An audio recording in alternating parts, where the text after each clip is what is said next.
अभी हम basic operator को पढ़ेंगे पाइथन में।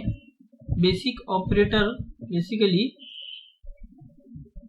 क्या होते हैं और उनमें कौन कौन सी कैटेगरी आती है वो देखेंगे हम। सबसे पहले बेसिक ऑपरेटर में यहाँ पे देखेंगे हम तो अरिथमेटिक ऑपरेटर क्या होता है और उसको हम कैसे करेंगे वो हम देखने वाले हैं यहाँ पे। तो उसके लिए दो नंबर को डिफाइन कर दो। सपोज वैल्यू 1 में हमने कुछ नंबर ले लिया, समझो 10 एंड वैल्यू 2 इसमें हमने कुछ नंबर ले लिया 30 ले लिया। चलो तो हम क्या करने वाले हैं, बेसिक ऑपरेटर। हाँ, तो अगर हम सम लिखेंगे बेसिक अरिथमेटिक ऑपरेशन यानी ये हो जाएगा इसमें, जैसे प्लस, एडिशन, सब्ट्रैक्शन, मल्टीप्लिकेशन के लिए हम एस्ट्रिक का यूज करते हैं, डिवीजन के लिए हम ऐसे यूज करेंगे, मॉड्यूलस डिवीजन के लिए ऐसे यूज करेंगे, ओके, और फ्लोर डिवीजन के लिए भी हम यूज कर सकते हैं सिंबल। तो सम में क्या हो जाएगा कि value 1 plus value 1 plus value 2 ये हो गया हमारा। अगर हम इसको प्रिंट करेंगे तो प्रिंट सम, तो क्या प्रिंट होगा, बहुत ही सिंपल मैथ है, ये बच्चों का मैथ है। तो ये 40 प्रिंट होगा, 40 प्रिंट होगा। तो इसकी जगह हम ऐसा भी लिख सकते हैं प्रिंट, हमें क्या चाहिए, हमें कोई वेरिएबल नहीं चाहिए, हम डायरेक्ट यहाँ से भी इसको लिख सकते हैं ऐसा, इसको डायरेक्ट हम यहाँ से भी लिख सकते हैं ऐसा। तो अगर हम इसको भी प्रिंट करेंगे ना तो रिजल्ट सेम ही रहेगा। ये देखिए 40, ये तो हो गया इसका। अभी हम अगर दूसरा देखेंगे सब्ट्रैक्शन, अगर हम देखने वाले हैं सब्ट्रैक्शन, तो मैं इसको कमेंट कर देता हूं। और सब्ट्रैक्शन के लिए भी हम सेम यूज करेंगे, सिर्फ यहाँ पे माइनस लगा देंगे।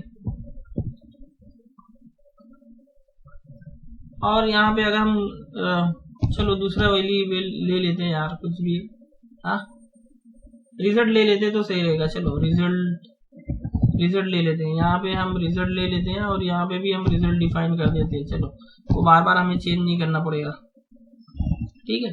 तो बार बार चेंज करने से अच्छा क्या है कि हम यहाँ पे रिजल्ट डिफाइन कर देंगे। इसको मैं कॉपी कर लेता हूँ और यहाँ पे मैं डिफाइन कर देता हूँ, क्योंकि मैं बार बार ना उसको लिखना नहीं चाहता हूँ। तो मैं एक ही वेरिएबल डिफाइन कर दूंगा रिजल्ट, ओके। इसका रिजल्ट क्या होगा, तो मैं यहाँ पे माइनस कर देता हूँ।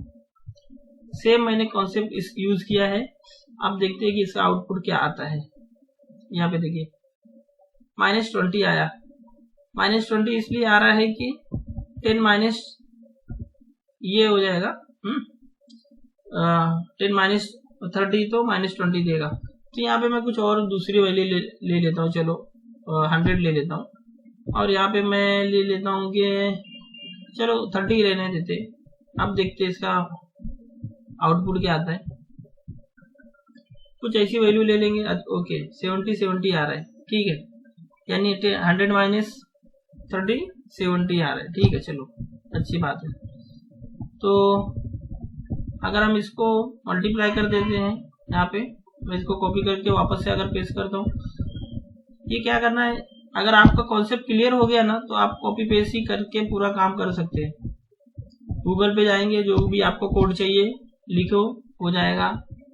चैट जीपीटी पे जाके देखो, हो जाएगा। हाँ, तो ऐसा हो जाता है। लेकिन अगर आपका कॉन्सेप्ट क्लियर नहीं है तो आपको बहुत परेशानी हो जाएगी कि कौन सा कोड लूँ कौन सा नहीं लूँ, इसलिए कि गूगल पे सब चीज अवेलेबल है। तो हमें क्या चीज लेना है वो हमारे रिक्वायरमेंट के हिसाब से हमें वहां से उठाना है। तो यहाँ पे देखिए ये प्रिंट करेगा, देखो ये मल्टीप्लाई कर देगा तो 3000 हो जाएगा। चलो अच्छी बात है। अगर हम इसको डिवीजन करते हैं, वापस से रिजल्ट के लिए डिवीजन के लिए देखिए यहाँ पे मल्टीप्लाई के लिए हम x यूज करते हैं सिंबल, ओके, लेकिन यहाँ पे एस्ट्रिक का यूज किया जाता है, ये एस्ट्रिक का यूज किया जाता है, ठीक है। कंप्यूटर में मल्टीप्लाई के लिए एस्ट्रिक का यूज किया जाता है या स्टार सिंबल का यूज किया जाता है। तो यहाँ पे अगर हम इसको डिवाइड करते हैं, दोनों भी रिजल्ट सेम ही रहेगा। रिजल्ट देखो दोनों भी सेम ही रहेगा। क्या डिवाइड में आता है, ये 3 पॉइंट इतना आ गया, कुछ तो भी बहुत लंबा आ गया पॉइंट के बाद में, तो चलेगा, कोई बात नहीं है। अगर हम सिर्फ उसको इंटीजर में कन्वर्ट करना चाहते हैं तो हम उसको कर सकते हैं, इंटीजर में भी कन्वर्ट कर सकते हैं। हाँ, ये जो हमारी आउटपुट आई है यहाँ पे, अगर हम इसका मॉड्यूलस करना चाहते हैं, यहाँ पे वही मैं इधर पे बताया हूँ। यहाँ पे देखिए एडिशन हो गया, सबट्रैक्शन हो गया, मल्टीप्लिकेशन हो गया, डिवीजन हो गया। डिवीजन भी देखिए, फ्लोर डिवीजन अगर हमें देखना है, ये देखिए डिवीजन हो गया। फ्लोर डिवीजन का भी हम यूज कर सकते हैं। तो फ्लोर डिवीजन के लिए हमें क्या करना पड़ेगा, यहाँ पे देखिए डबल अगर लगा देते हैं तो क्या आउटपुट देता है, चलो देख लेते हैं। यहाँ पे इसको मैं कमेंट कर देता हूँ, बार बार इसलिए कमेंट कर रहा हूँ कि मैं नई फाइल नहीं क्रिएट करना चाहता हूँ, एक ही फाइल में पूरा प्रोग्राम हो जाएगा तो अच्छी बात है। यहाँ पे देखो फ्लोर डिवीजन में मतलब क्या हो गया कि जो हमने यहाँ पे बोला था कि भाई इतना ज्यादा आ रहा है पॉइंट के बाद में नंबर, वो हमें नई नंबर चाहिए, हमें सिर्फ यानी फ्लोर डिवीजन कर दो, मतलब इंटीजर के हिसाब से कर दो कि 100 डिवाइडेड बाय क्या हो जाएगा कि 100, ये देखो 100 डिवाइडेड बाय 30, तो इसका आउटपुट जो आएगा ये आएगा। यहाँ पे देखो ये फ्लोर डिवीजन में क्या आ जाएगा, ये आ जाएगा, ये फ्लोर डिवीजन में आ जाएगा। और यही सेम क्या हो जाएगा कि अगर यहाँ पे हम इसको डिवाइड करते हैं फ्लोर में, हाँ, ये हो जाएगा नॉर्मल, ये क्या हो जाएगा नॉर्मल डिवीजन, और ये क्या हो जाएगा फ्लोर डिवीजन, ये क्या हो जाएगा फ्लोर डिवीजन, ज्यादा चलो फ्लोर डिवीजन, ठीक है। अभी ये तो हो गया ये, लेकिन ये फ्लोर डिवीजन में ये इतना नहीं आएगा ना, इसका रिजल्ट आएगा 3, ये जो रिजल्ट आएगा वो 3 आएगा, ठीक है।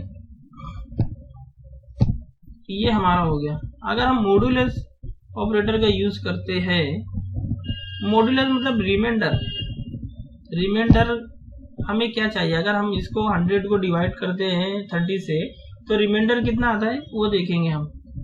यहाँ पे देखो ये फ्लोर डिवीजन, स्पेलिंग में मिस्टेक हो गया, देखो आप समझ लेना, थोड़ा टाइपिंग में मिस्टेक हो गया, यहाँ पे फ्लोर लिख देते हैं। चलो अभी हम इसको मॉड्यूलस करने वाले हैं, तो मॉड्यूलस में क्या होता है, तो मॉड्यूलस में क्या है कि रिमाइंडर देगा।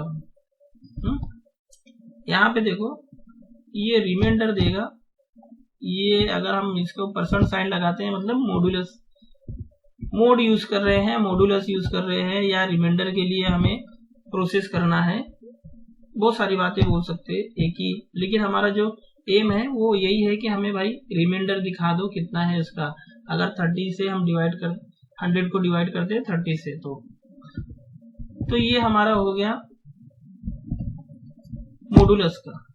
अगर हम इसको वापस से एक बार कॉपी करके यहाँ पे प्रिंट करते हैं, एक बार और देख लेते हैं कि एक्सपोनेंशियल, अगर ये तो बहुत बड़ा नंबर है, हम छोटा नंबर यूज करते हैं। चलो यहाँ पे हम वैल्यू 1 वैल्यू 2 के लिए चलो हम यहाँ पे एक दूसरा यूज कर लेते हैं, देखिए। तो मैं वापस से क्या करता हूँ कि वैल्यू 1 ले लेता हूँ, वैल्यू 1 को मैं यहाँ पे चेंज कर रहा हूँ, देखो ओवर राइट कर रहा हूँ, ठीक है। और वैल्यू 2 को मैं क्या कर रहा हूँ, ये भी ओवर राइट कर दे रहा हूँ, ठीक है। ये 3, अभी हमारा जो वैल्यू 1 हो गया वो 2 हो गया, वैल्यू 2 जो है वो 3 हो गया, ठीक है। तो हम इसको करना चाहते हैं कि एक्सपोनेंशिएशन यानी एक्सपोनेंट इसको करना चाहते हैं, उसकी 2 raise to power 3, 3 raise to power 3 ऐसा करना चाहते हैं, यानी x raise to power y, इसका मतलब ये है कि इसकी कुवत क्या है, 2 की कुवत 3, ऐसा 2 की कुवत 3, 3 की कुवत 2, ये समझे। तो ये पावर का यूज करेंगे। ये मैं क्या कर रहा हूँ कि डिलीट करने के बाद में मैं ये बोल रहा हूँ कि 2 एस्ट्रिक सिंबल दे दो, उसके बाद में इसकी जो वैल्यू है ना वो वैल्यू हमें, चलो इसको भी कर देते हैं, इसमें अलग अलग प्रिंट रहेगा। अच्छा हम ये दे देते हैं कि वैल्यू 1, ओके, हम यहाँ पे दे देते हैं वैल्यू 1, ओके। वैल्यू 1 की जो है उसकी पावर को वैल्यू 2 कर दो, वैल्यू 2 कर दो, ये पावर का यूज करके प्रिंट कर दो। तो 2 की पावर अगर रहेगी 3 टाइम्स तो क्या हो जाएगा, ये देखो, इसको प्रिंट करेंगे ये 8 हो जाएगा। ये 8 कैसे आया आपको मैं बता देता हूँ। ये जो आउटपुट आया है, आउटपुट आया है हमारा वो 8 है। 8 का मतलब कैसे आया, ये 2 मल्टीप्लाई बाय 2 मल्टीप्लाई बाय 2, तो ये ऐसे आएगा।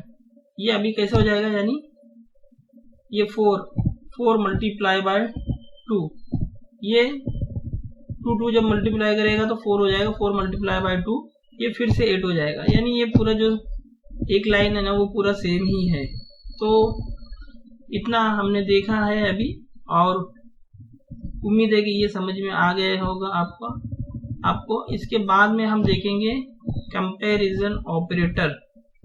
तो मैं यहाँ पे लिख देता हूँ टॉपिक कंपैरिजन ऑपरेटर, और मैं इसको वापस से कमेंट कर देता हूँ। तो आई होप कि ये जो है अब कुछ प्रिंट नहीं करेगा, क्योंकि हमारा सारा कमेंट हो चुका है। देखो कुछ भी प्रिंट नहीं कर रहा है। अगर मैं इसको CLS कर देता हूँ, CLS, ओके, और मैं यहाँ पे एक प्रिंट स्टेटमेंट वापस से लिख के, चलो कोई बात नहीं, ये तो प्रिंट नहीं करेगा, बाद में हम देख लेंगे comparison operator. Thank you very much.